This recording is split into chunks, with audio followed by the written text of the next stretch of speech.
제가 제일 젊었을 때 관심이 많았던 것은 이것입니다. 어떻게 사는 것이 잘 사는 것일까? 또 어떻게 사는 것이 가치 있는 삶인가? 그래서 저는 다른 사람들의 삶을 유심히 이렇게 살펴봤습니다.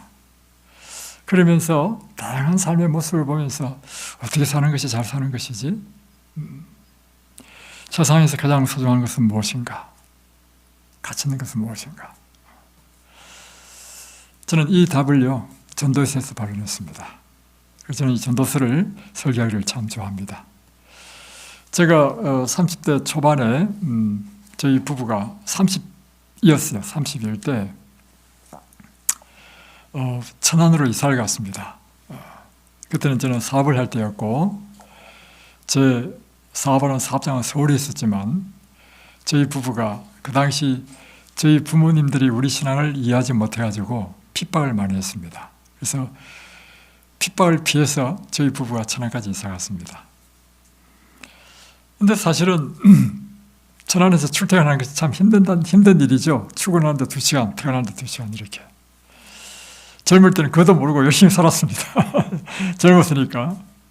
근데 어느 날 제가 천안중앙교회 다녔는데 그 천안중앙교회 담임 목사님이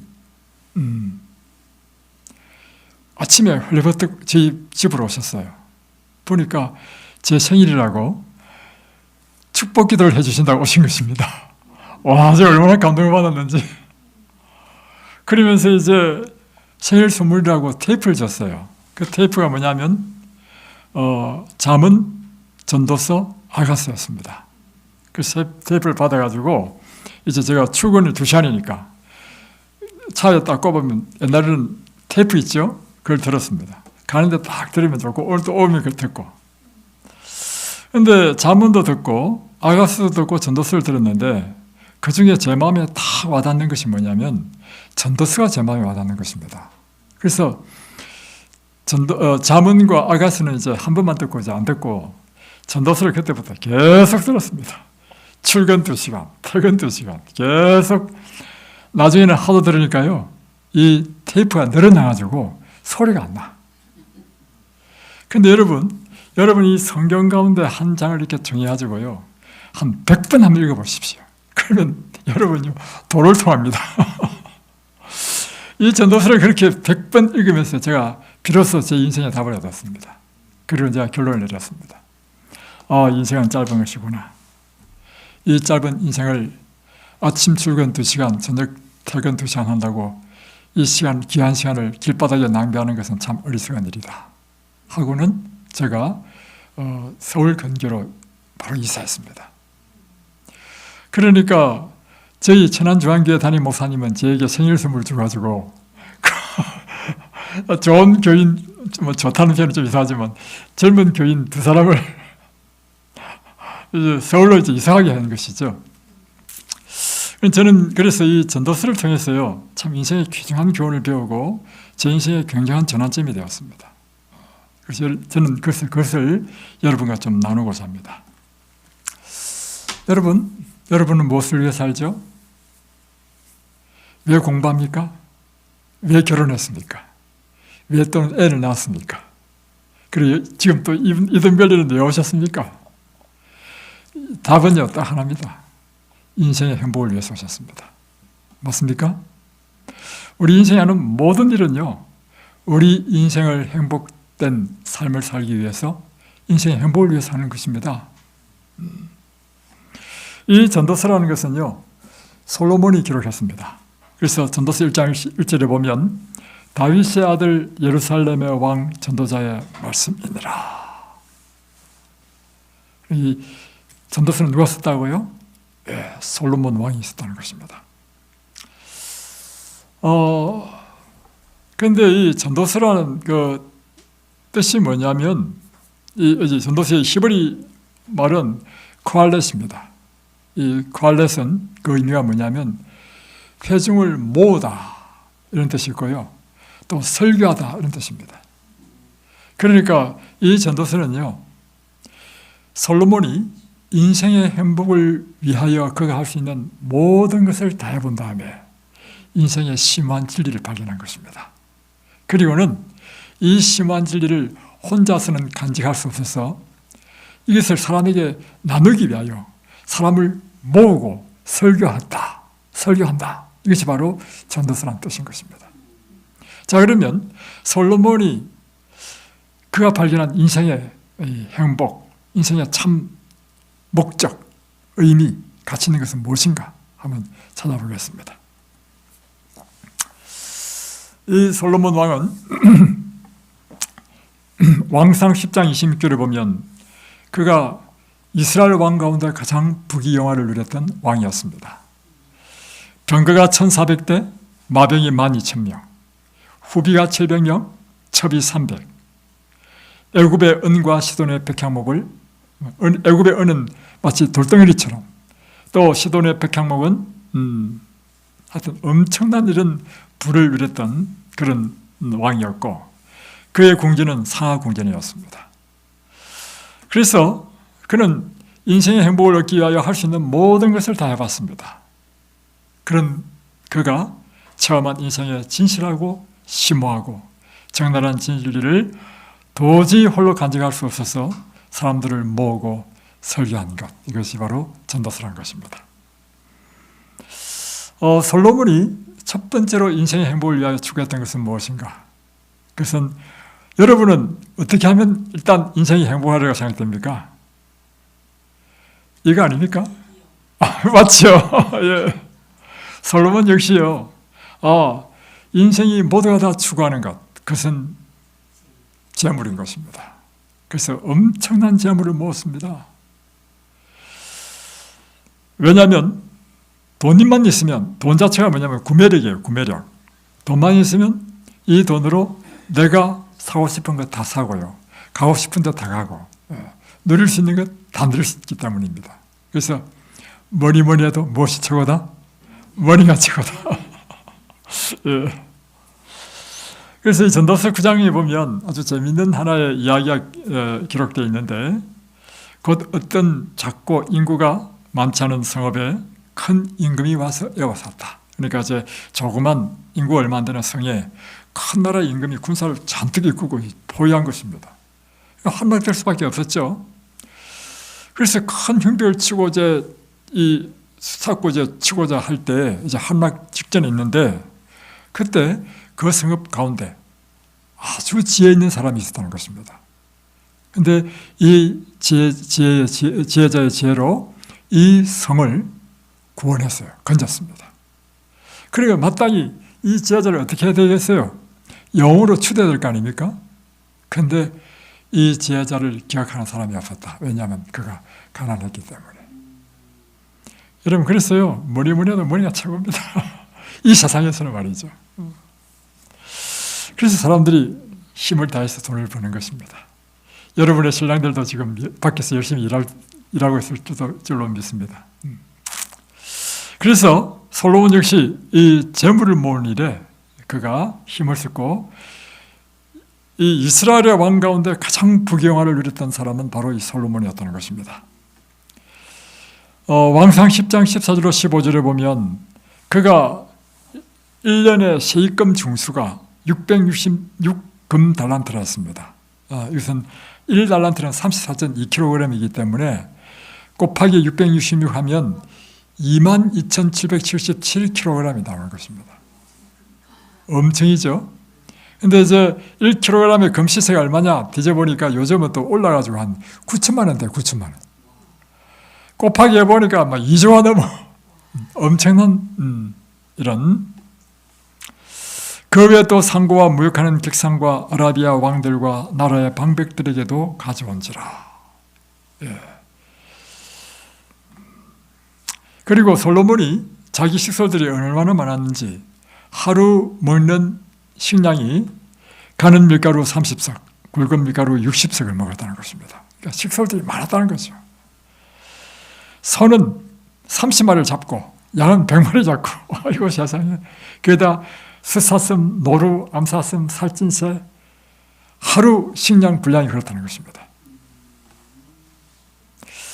그런데 전도서 2장 22절로 23절을 보면 이 솔로몬이 이와 같은 부귀영화를 누린 다음에 고백한 것은 이것입니다. 사람이 해 아래서 수고하는 모든 수고와 마음에 애쓰는 것으로 소득이 무엇이랴? 일평생에 근심하며 수고하는 것이 슬픔뿐이라. 결국에는 그렇게 재물을 모으고 애를 써봤는데 그 결과는 슬픔과 수고밖에 없다는 것입니다. 여러분 이런 말 들어보셨나요? 천석구는 천가지 걱정, 만석구는 만가지 걱정. 네. 네. 은을 사랑하는 자는 은으로 만족함이 없고 풍부를 사랑하는 자는 소득으로 만족함이 없나니 이것도 헛되도다. 여러분, 재물이 채워주지 못하는 것이 있습니다. 심령의 평안은 주지 못합니다. 심령의 갈급함, 이것은요 재물로 채울 수 있는 것이 아닙니다. 제가 어느 날 한 자매와 통화를 하게 됐습니다. 이 자매가 제 친척이 되는 자매인데 젊었을 때 열심히 일을 해가지고요 그 젊은 나이에 뭐 집을 몇 채나 사고 그리고 신랑도 참 착하고 부인을 참 사랑하고 나이도 그때 한 30대 초반밖에 안 됐어요. 그런데 열심히 해가지고 애도 아들, 딸 다 낳고 그런데 어느 날 통화를 했는데 이런저런 이야기하다가 하는 말이 뭐냐면 오빠, 그런데 내가 말이야 이해가 안 되는 것이 있어. 뭔데?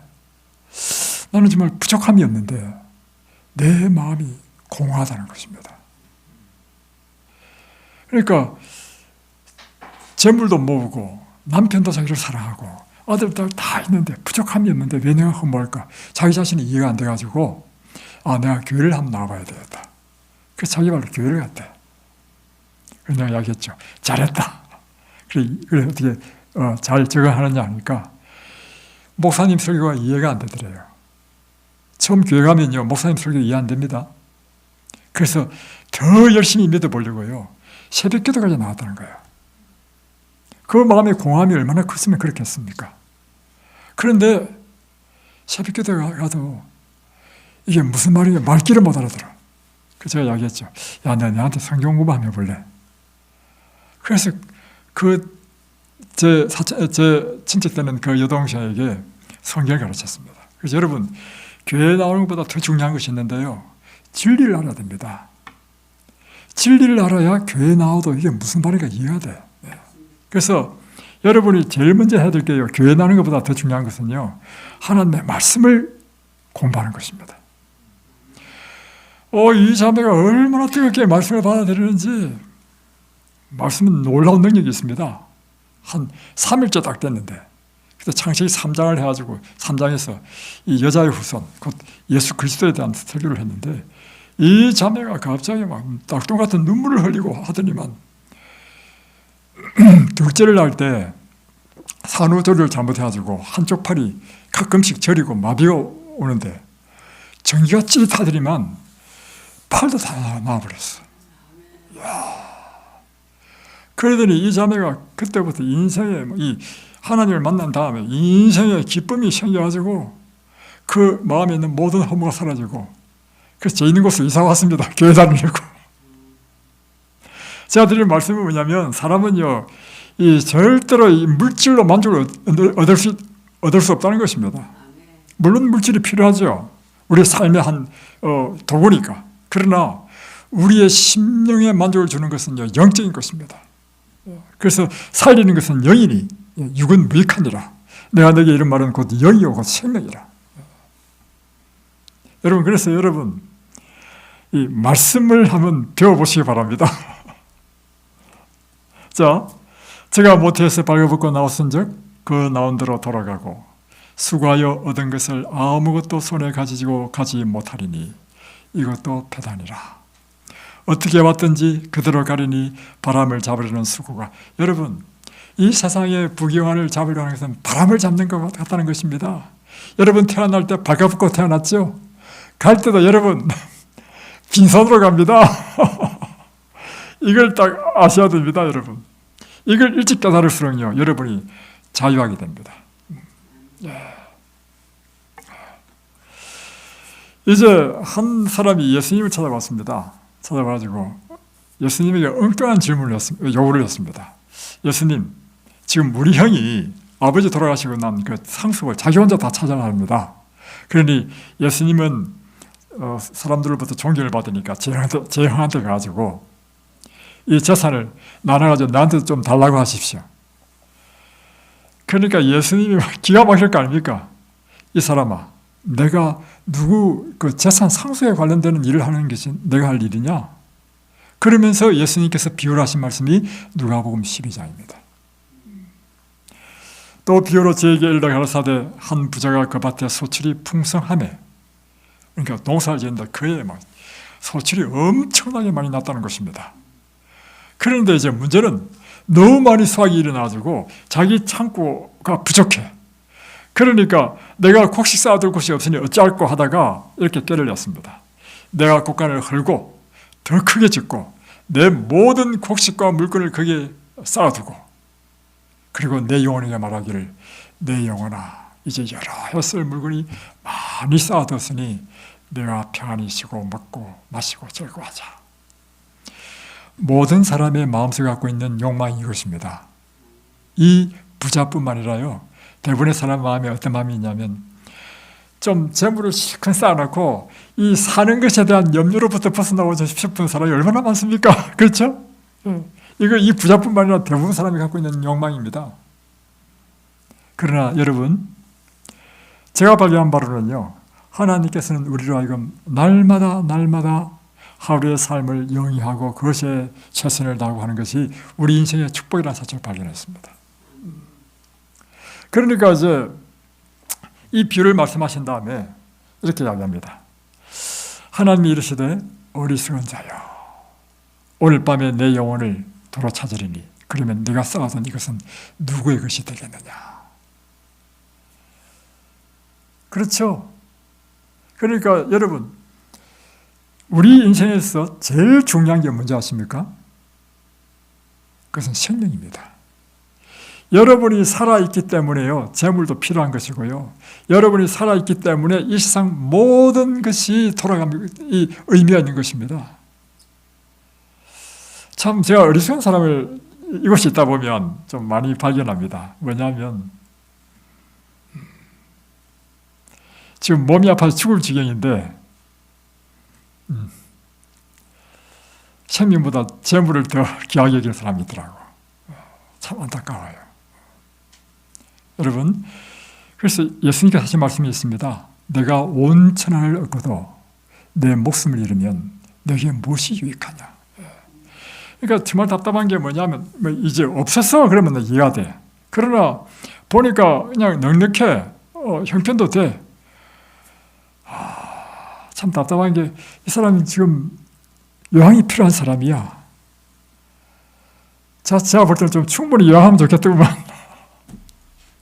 참 답답한 사람 많습니다. 두 번째, 여러분, 그래서 이 사람이 어리석은 이유는 무엇인가? 그는요, 더 중요한 것이 무엇인지를 모르는 사람입니다. 두 번째, 보세요. 자기를 위하여 재물을 쌓아두고 하나님께 대하여 부요치 못한 자는 이와 같이 어리석은 자다. 그러니까 여러분, 우리 인생에서 중요한 것은 생명이고요, 생명을 주시는 하나님이 우리 인생의 첫 번째 우선순위가 되어야 된다는 것입니다. 어떤 사람은 돈 벌기에 바빠가지고 교회 나올 시간도 없는 사람이 있습니다.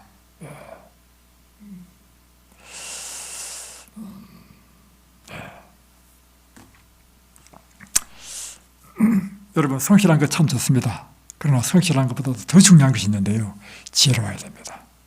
지혜란 무엇인가? 더 근원적이고 더 중요한 것을 아는 것이 지혜입니다. 자, 보세요. 제 고향은 경북 의성 옥산이라는 곳입니다. 아주 산골이에요. 거기는 옛날에는 보릿고기가 심했고 이 산간 지방이기 때문에 쌀이 잘 안 나갔습니다. 쌀이 좀 부족했습니다. 그래서 제 아버님 같은 경우에는 배가 고파가지고 초등학교 졸업하고 중학교 한 1, 2학년 때 학교도 못 가고 가난하니까 그때부터 이 도시로 나와가지고 나와서 왜 나왔느냐? 가난해가지고 배가 고파가지고 그만큼 가난한 곳이었거든요. 그런데 박정희 시대 때 뭘 했냐면 과수농사를 장려했습니다. 그래가지고 이곳에 사과 밭을 일궜는데 이 기후가 이 낮과 밤의 기온차가 커가지고 사과의 당도 굉장히 달고 맛있었습니다. 그래서 옛날에는 지금은 이제 기후 변화가 달라서 다른데 옛날에는 이 옥산 사과다면 최고로 알아주는 사과였습니다. 근데 여기 이제 한 부부가 있었는데 이 부부가 그 산비탈을 개간해가지고 그 사과밭을 크게 만들었습니다. 근데 얼마나 성실하냐면 두 부부가 동갑이에요. 두 부부가 해가 뜨기 전에 나갑니다. 그래가지고 해가 져가지고 달이 뜨잖아요. 달이 떴는데 이제 일을 하지 못할 만큼 깜깜할 때까지 일을 하고 돌아오세요. 그래가지고 굉장히 큰 그 농장을 만들었습니다. 그런데요, 50이 될 때 두 부부가 어느 날 잠자면서 두 분이 동시에 돌아가셨어요. 이유는 뭐겠습니까? 과로예요, 과로. 여러분, 그러면 이분의 비석에 무엇이라고 적어주면 좋을까요? 자, 1번. 이 세상에서 가장 성실했던 사람. 2번. 어리석은 자. 네. 여러분, 우리가요, 성실한 것보다 더 중요한 게 있는데요. 지혜로워야 됩니다. 네. 네. 제가 젊었을 때 사업을 했습니다. 사업을 했는데 하나님께서 저에게 특별한 은혜를 주셔가지고 사업이 잘 됐습니다. 그래가지고 제가 이제 어떤 생각을 했냐면 내가 사업을 하면 더 크게 해봐야 되겠다. 그래가지고 사업을 크게 돈을 많이 벌어가지고 하나님의 사업에 이렇게 막 기부를 하고 이렇게 해야 되겠다는 생각을 갖게 됐습니다. 그래서 그 계획을 한참 하다가 이제 그러니까 그렇게 하기 위해서는 제조업을 해야 돼. 제조업을 해야지 크게 돈을 버니까 땅을 사고 공장을 짓고 할 계획을 가지고 있다가 어느 날 어떤 생각이 들었냐면 야, 인생이 중요한 결정인데 이 중요한 결정을 하기 전에는 반드시 하나님의 종에게 물어봐야 되는데 그렇지, 내가 하나님의 종에게 물어봐야지. 그래서 제가 인생이 이렇게 중요한 결정을 하는데 어떻게 내 마음대로 하냐 말이에요. 그래서 그 당시 제가 천안중앙인 교회 다녔기 때문에 천안중앙교회 담임 목사님을 만나러 갔습니다. 그때 집사에서 30대 초반 목사님, 제가 사실 이만저만 해가지고 하나님께서 저에게 돈 버는 달란트를 주신 것 같습니다. 내 생각에 제 착각이에요, 착각. 그런데 그 당시에 내 생각에는.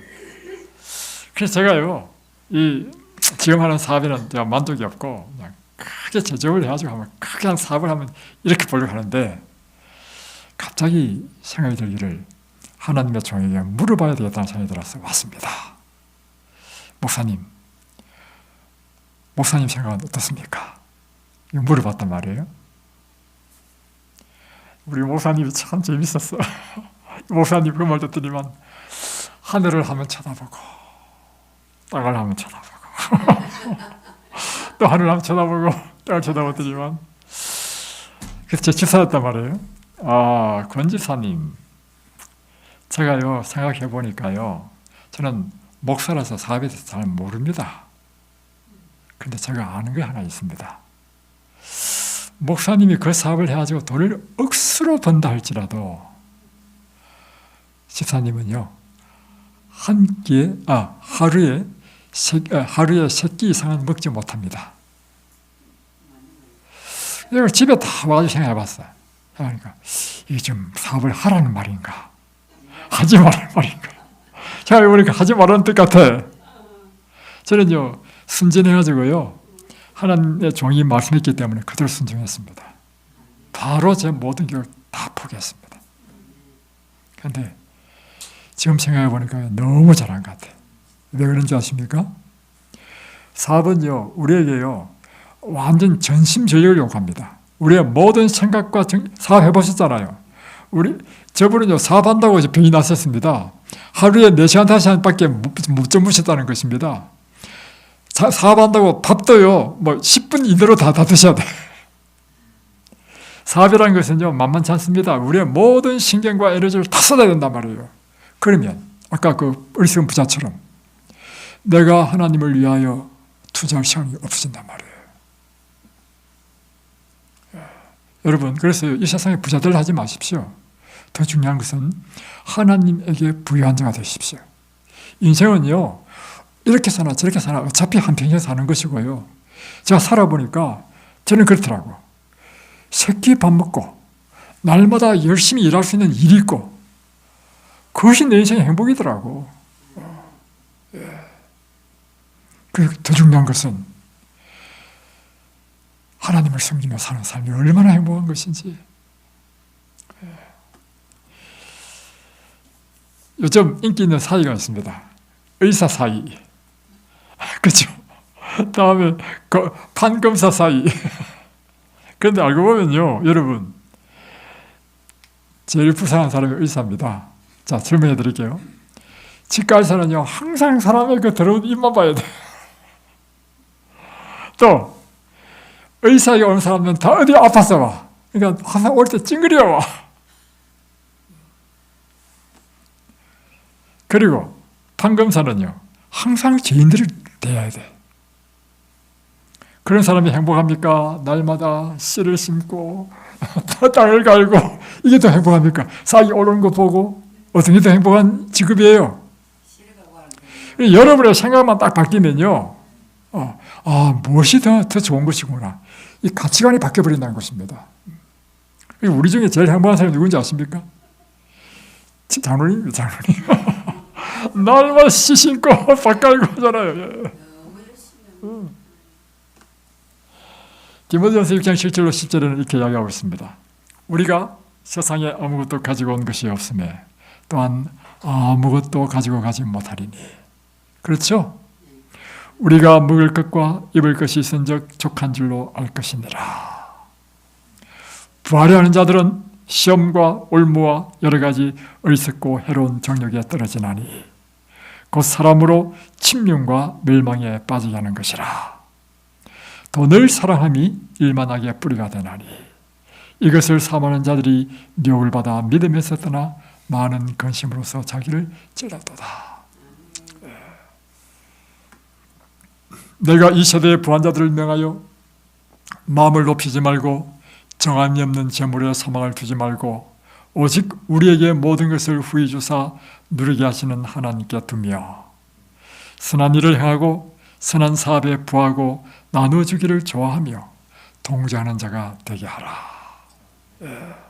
우리 사는 날 동안 더 행복한 게 뭐냐면 선을 행할 수 있는 것만큼 행복한 게 없다는 것입니다. 우리의 가진 것을 다른 사람에게 나누어 줄 수 있다는 것이 얼마나 큰 축복인지, 또 내가 다른 사람에게 도움이 될 수 있는 존재가 되는 것이 얼마나 큰 축복인지. 여러분의 이 가치관, 생각이 바뀌어야 됩니다. 여러분,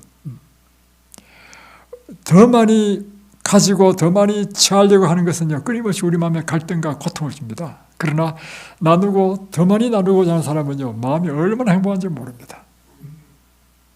여러분의 가치관이 바뀌어야 돼요. 생각이 바뀌어야 돼요.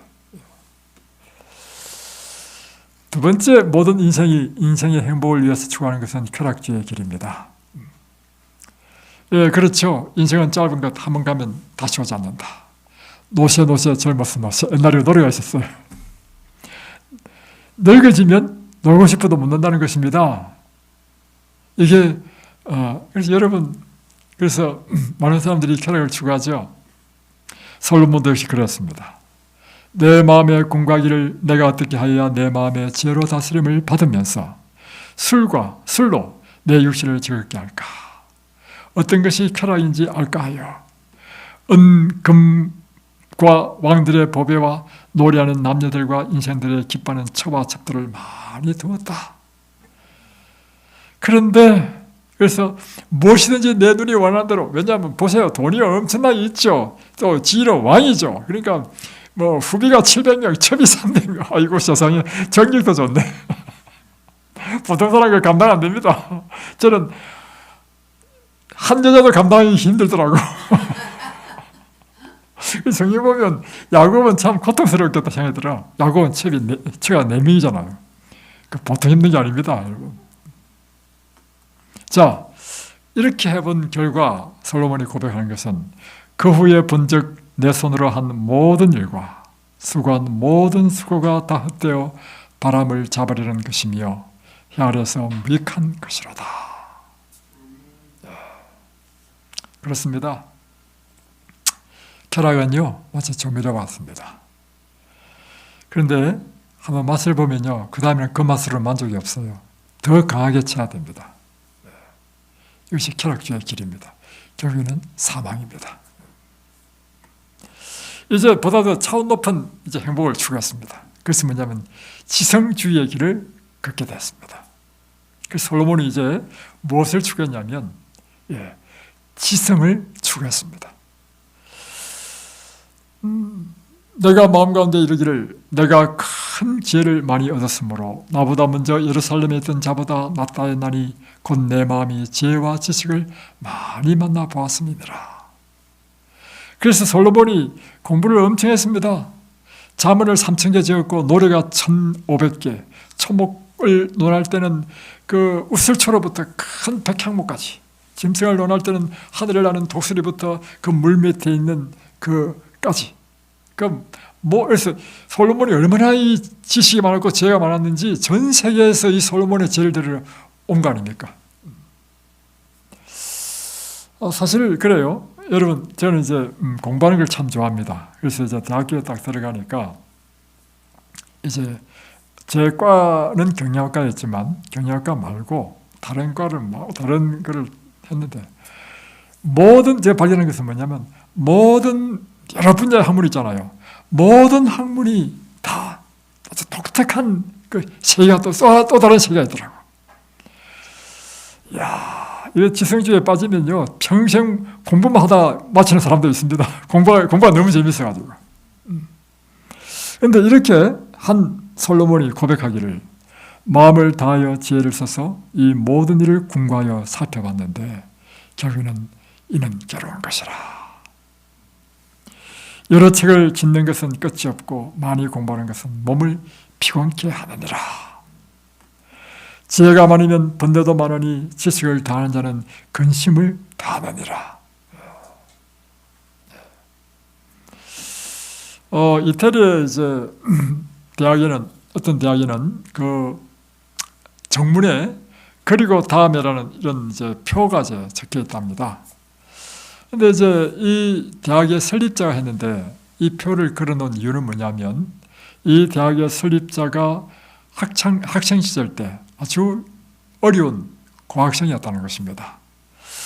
그래서 이제 그가 이런 자기와 같은 형편에 있는 사람을 돕는 기부인이 있다 해서 그 기부인을 만나러 갔습니다. 그래서 그분에게 사정을 이야기하면서 제가 도움을 얻기 위해서 왔습니다 했어요. 그러니까 이제 그 기부인이 이제 물었죠. 자네는 지금 무엇을 전공하고 있는가? 예, 제가 법률을 전공하고 있습니다. 그래? 그러면 졸업하고 나면 뭘 하려고 하느냐? 예, 제가 이 변호사가 좀 되어보고 싶습니다. 변호사가 돼서 뭐 하려고 하는데, 일단은 제가 이렇게 너무 어려우니까 좀 돈을 좀 많이 벌고 싶습니다. 그 다음에는 이제 결혼도 하고요, 또 애도 낳고 이제 한 가정을 만들어야 되지 않겠습니까? 그 다음에는 이제 제가 좀 이제 딱 자리가 잡히니까 이제 우리 기부인처럼 어려운 사람도 돕고 이렇게 좀 하겠습니다. 그 다음에는 그 다음에는 이제 넓겠죠. 그 다음에는 죽겠죠. 그 다음에는 하니까 이 사람이 죽음 이유를 생각해 본 적이 없어. 그러니까 대답을 못해. 생각해 본 적이 없으니까. 그러니까 자네는 그 다음도 모르고 공부를 하려고 하나? 이 사람한테는, 이 청년한테는 굉장한 충격이었어요. 물론 이 기부인은 이 청년을 위해서 이제 학비를 대주었습니다. 그러나 이 청년에게는 이 질문이 그 뇌리에 딱 박힌 거야. 그 다음에는? 그래, 그 다음에 내가 어떻게 되지? 그러면서 그가 깊이 그걸 생각한 이후에 하나님을 만났다는 것입니다. 그렇다. 우리 인생의 궁극적으로는 하나님이 우리에게 주시는 구원을 얻어야 되는 것이구나. 그래서 그가 이제 성공해가지고 이제 드디어 대학교까지 설립하게 됐단 말이에요. 그래가지고 나와 같은 이런 청년들에게 그 다음이라는 표를 딱 걸고 생각 있는 사람은 바로 이 질문에 응답하면서 인생의 목적이 무엇인지, 인생의 참 의미가 무엇인지, 그리고는 우리에게 참기를 이루어주시는 하나님을 만나는 그 표를 걸어놨다는 것입니다. 여러분, 자녀를 많이 낳으면 어떻게 행복할까요? 자녀 놓는 거 재밌더라고요. 재밌다기보다도 아주 뭐랄까 기쁘더라고요. 제가 이제 첫 아들을 낳았는데 오늘 아침에 이제 설교한 것처럼 너무너무 신기하더라고. 그래가지고 눈만 뜨면 보고. 근데 이제 둘째를 낳았어요. 근데 둘째는 또 딸이었어요. 딸을 낳으니까 또 다른 아들과 또 달라.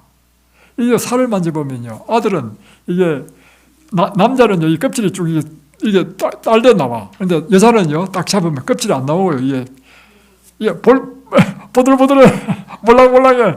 와, 딸은 더 예뻐. 근데 또 셋째를 낳았어. 셋째를 낳으니까 또 더 예쁜 거예요. 그래서 제가, 야, 여보, 이 너무 신난다. 이거 한번 또 낳아보자. 저 친구가 힘들어서 못 낳겠대. 그래서 제세 때문에 3명만 낳았거든요. 근데 나중에요, 생긴 일이 뭐냐면, 자녀를 많이 낳으면 안 되겠구나. 가지 많은 나무에 바람 잘 일 없다고. 그렇죠? 솔로몬은 지금 후비가 700명이요, 뭐 채비 300이니까 애가 얼마나 많았겠습니까? 그가 이렇게 고백합니다. 사람이 비록 100자녀를 낳고 또 장사하여 사는 날이 많을지라도 그 심령에 낙이 족하지 못하고 또 그 몸이 매장되지 못하면 나는 이르기를 낙태된 지가 저보다 낫다 하느니라.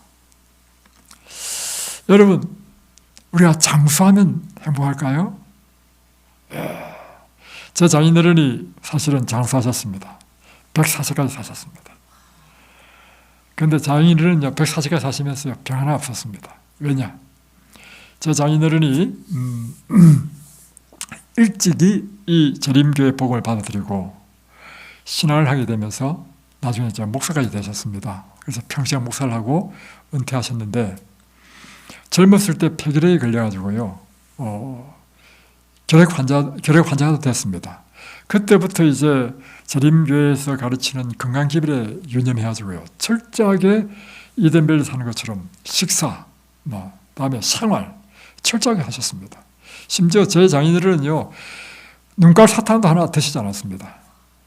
아주 철저하신 분이셨어. 그러니까 140까지 사시면서도 병이 하나도 없어. 건강하고. 그리고 이제 90세에 제가 이제 분당에서 제가 교회 같이 할 때 제 장인어른과 40살 차이 납니다. 제가 45살 때 분당에서 교회를 개척했는데 5년 후인 90세에 이제 분당에 이제 이사 오셨어요. 저희 집 근처로 이사 오셔가지고 우리가 함께 살았는데 90세 설교를 맡겼습니다. 했는데요, 90세 된 우리 장인어른이요, 목소리가 얼마나 큰지 쩌렁쩌렁 하는 거야. 그리고 늘 장인어른이 저한테 하신 말씀이 있습니다. 권서방 목소리가 너무 작아. 목사는 말이야, 목소리가 힘이 있어야 돼. 그만큼 아주 건강하셨어. 그런데 이 장인어른을 설교를 딱 맡고 나면요, 늘 하는 이야기가 있습니다.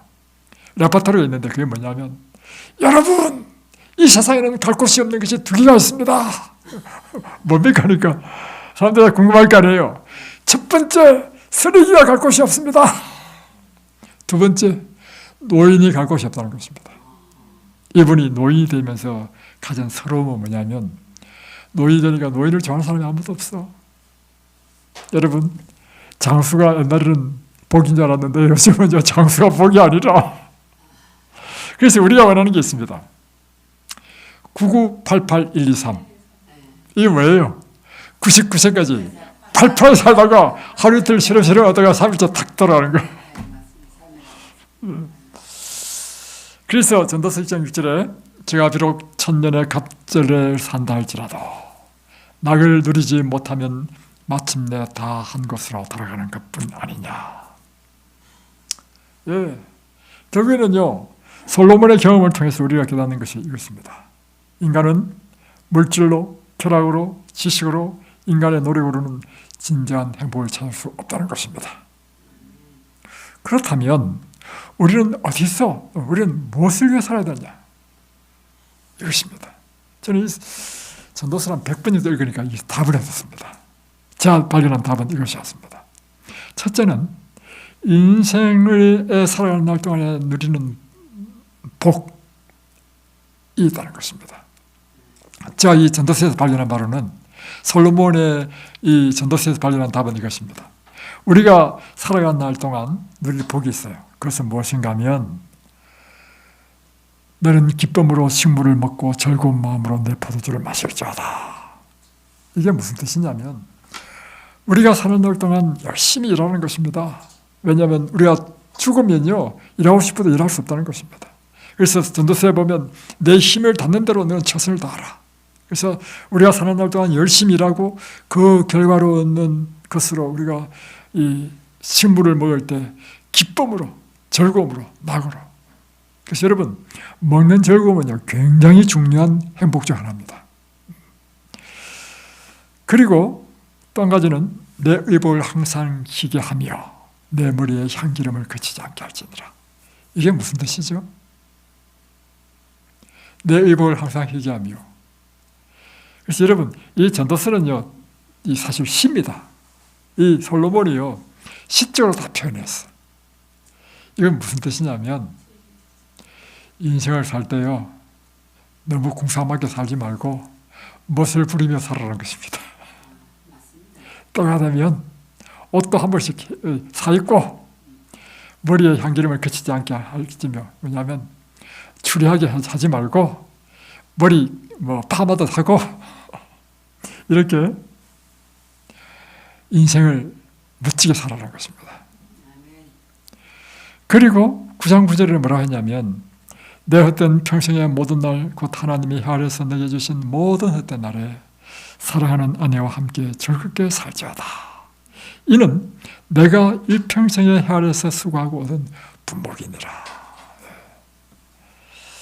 이 세상에 사는 삶에 있어서 가장 큰 행복은 하나님께서 짝지어준 배우자와 함께 백년해로하며 행복하게 사는 것이 인생의 참 행복이다 하는 것입니다. 근데 우리 가운데 사실은 많은 분들이 배우자가 돌아가셨지 않습니까? 홀로 되신 분도 계시고 그렇습니다. 그리고 이제 일을 위해서요. 잘 보세요. 무릇 내 손이 일을 다하는 대로 힘을 다해 할지어다. 그러니까 내가 장차 들어갈 업무는 무덤입니다. 일도 없고 계획도 없고 지식도 없고 지혜도 없습니다. 그러니까 우리가 살아있는 날 동안 인생의 행복이 뭐냐? 우리 힘을 다하는 대로 우리가 열심히 일하고 땀을 흘리고 그 대가로 우리 먹는 그 식물에 먹는 기쁨을 누리고 그리고 우리 평생에 주신 배우자와 함께 행복하게 살고 이것이 이 땅에서 우리가 누릴 분복이라는 것입니다. 그런데 아까 이야기한 것처럼 백년해로하면 얼마나 좋겠습니까? 그러나 사고로 병으로 이제 배우자가 일찍 죽잖아요. 그래서 여러분 이 땅에서는요 완전한 행복을 얻지 못합니다. 그래서요 솔로몬은 우리에게 이렇게 이야기합니다. 이 생 이후에 영원한 것을 추구하라고 하는 것입니다. 자, 솔로몬이 던지는 세 가지 질문이 이것입니다. 이 땅에서 삶은 한계가 있구나. 그렇다면 하나님께서는 이 땅 이후에 영원한 것을 우리에게 추구하라고 하는 것입니다. 그러면 무엇이 영원한 것인가? 무엇이 가치 있는 것인가? 무엇이 새로운 것인가? 하면서 전도서 1장 4절에 이 전도서는 구조가 어떻게 되냐면요 결론부터 내려놓고 쭉 이렇게 설명하는 것입니다. 그래서 전도서 1장에 보면 결론이 나오는데요 이것입니다. 한 세대는 가고 한 세대는 오되 땅은 영원히 있도다. 그죠? 예. 해는 떴다가 지며 그 떴던 곳으로 다시 돌아가고 바람은 남으로 불다가 북으로 돌이키며 이리 돌며 저리 돌아 불던 곳으로 돌아가고 모든 강물은 다 바다로 흐르되 바다를 채우지 못하며 어느 곳으로 흐르든지 그리로 인하여 흐르느니라. 이미 있던 것이 후에 다시 있겠고 이미 한 일을 후에 다시 할지라. 헤아리는 새 것이 없나니 못을 가리켜 이르기를 보라 이것이 새 것이라 할 것이 있으랴. 오래전 세대도 이미 있었느니라. 이전 세대를 기억함이 없으니 장래 세대도 그 후 세대가 기억함이 없으리로다. 그렇죠? 여러분의 할아버지, 할머니 보신 분 계시나요? 보신 분도 계시고 안 보신 분도 계실 겁니다. 그러나 분명한 사실은, 그러면 할아버지는 보실 수 있으니까 고조부 할아버지는 못을 안 묻었겠죠. 여러분 기억도 안 나죠? 얼굴도 본 적이 없으니까 얼굴도 모르죠. 그러나 분명한 사실은 고조부 할아버지가 계셨기 때문에 여러분이 존재하죠. 보세요. 그럼 분명히 이 땅에 살았습니다. 그래도 우리처럼 한평생 살았습니다. 그러나 세월이 지나니까 아무도 그 사람을 기억해 줄 사람 아무도 없어. 마치 이 땅에 태어나지 않은 사람처럼 기억해 줄 사람 아무도 없어.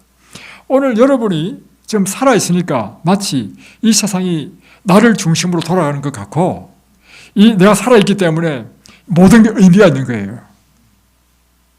내가 막 중요한 사람 같고. 근데 여러분이 죽으면요 어떻게 되는지 아십니까? 여러분의 자식은 봤으니까 좀 기억할 겁니다. 이제 교회 안 다니는 사람은 제사도 드려주고 할 겁니다. 그러나 그 세대도 죽고 나를 알지 못하는 그 후손이 태어났을 때는 아무도 나를 몰라. 나는 분명히 이 땅에 살았어. 그러나 마치 이 땅에 내가 태어나지도 않은 것처럼 나는 어느 누구도 기억해주지 못하는 존재가 된다는 것입니다. 이것이 우리 인생이라는 것입니다. 그러니 여러분, 이 세상의 삶에 목숨을 걸지 말라는 것입니다. 이 세상에 여러분이 아무리 떼엉망 걸 버려놨다 하더라도요 아무 소용이 없어. 세월이 지나면 다 무가 되는 것입니다. 명예든지 권력이든지 뭐든지. 그렇다면 여러분에게 제일 중요한 게 뭡니까? 영원한 것. 내가 영원히 살 수 있는 영생. 그래서 솔로몬이 내리는 결론이 뭐냐면, 우리에게 제일 중요한 것은 바로 영원이구나. 이 땅에서 삶도 그것이 행복이지만 이것도 불과 우리 사는 짧은 인생에 국한되고, 그것조차도 배우자가 일찍 죽으면 그것도 이루어지지 않아. 우리가 더 중요한 것인데 영원한 것이다. 인생이 점점 늙고 신체 기능이 하나둘 약해지고 질병이 찾아오고, 그리고 내가 죽을 수밖에 없는 인생임을 점점 깨닫게 될 때 우리 인생은 허무해지는 것입니다. 그래서 우리는 우리 마음에 강렬한 열망이 있는데 그것은 영원을 사모하는 마음입니다. 그렇다면 우리가 어떻게 영원한 존재가 될 수 있는가? 솔로몬은 영원한 것이 가치가 있는데 과연 무엇이 영원한 것인가? 하고 질문하면서 우리에게 그 답을 주고 있습니다. 여러분, 이 세상에는 영원한 것이 세 가지가 있습니다. 첫 번째는 하나님이 영원하십니다. 너는 알지 못하느냐, 듣지 못하느냐, 영원하신 하나님 여호와, 땅끝까지 창조하신 자는 피곤치 아니하시며 곤비치 아니하시며 명철이 한이 없으시며. 그래서 여러분, 하나님이 영원하시고요, 하나님이 영원하시기 때문에 그분의 말씀이 영원한 것입니다. 천지가 없어지기 전에는 내 말은 없어지지 아니하리라. 하나님이 영원하시기 때문에 그분이 하신 말씀은 영원한 것입니다. 그래서 우리가 왜 하나님의 말씀을 붙잡아야 되느냐면, 이것이 영원하신 하나님께서 하신 말씀이기 때문에, 하나님이 영원하신 것처럼 이 말씀은 반드시 하나님께서 이루시는 영원한 말씀이라는 것입니다. 세 번째가 있습니다. 그것은 뭐냐면, 하나님이 영원하시기 때문에 그분의 말씀이 영원하고, 또 한 가지 더, 그분을 섬기는 하나님의 백성이 영원하다는 것입니다. 그래서 여러분이 하나님을 섬기는 것은 무엇을 의미하냐면, 하나님처럼 영원한 생명을 우리에게 주신다는 것입니다. 이 세상도 그 정력도 다 지나가되 오직 하나님의 뜻을 행하는 이는 영원히 거하느니라. 그래서 이태리의 한 교회에 이런 글이 있습니다. 왼편에는 즐거운 것도 잠깐이다. 그렇죠? 오른편에는 괴로운 것도 잠깐이다. 가운데는 다만 영원한 것이 중요하다. 주여, 우리에게 영원한 것을 추구하는 지혜를 주옵소서. 여러분, 영원한 존재가 되고 싶지 않습니까? 영원한 것을 추구하시기 바랍니다. 그래서 우리가 하나님을 믿는 것입니다. 그래서 전도서는 이제 12장까지 있거든요. 쭉 행복을 찾기 위해서 이것도 해보고 저것도 해보고 하다가 결국에는 12장에 가지고 최종적으로 결론을 내립니다. 자, 보세요. 너는 청년의 때 곧 공고한 날이 이르기 전, 나는 아무 낙이 없다고 할 해가 가깝기 전에 너의 창조자를 기억하라. 해와 빛과 달과 별들이 어둡기 전에, 비 뒤에 구름이 다시 일어나기 전에 그리하라. 이게 무슨 뜻인지 아십니까? 해와 빛과 달과 별들이 어둡기 전에, 다시 표현하면 우리가 죽기 전에 이 뜻입니다. 보세요. 그런 날에는 집을 지키는 자들이 떨 것이며, 이건 또 무슨 뜻입니까? 솔로몬의 이 전도서는요, 다 시적인 표현입니다.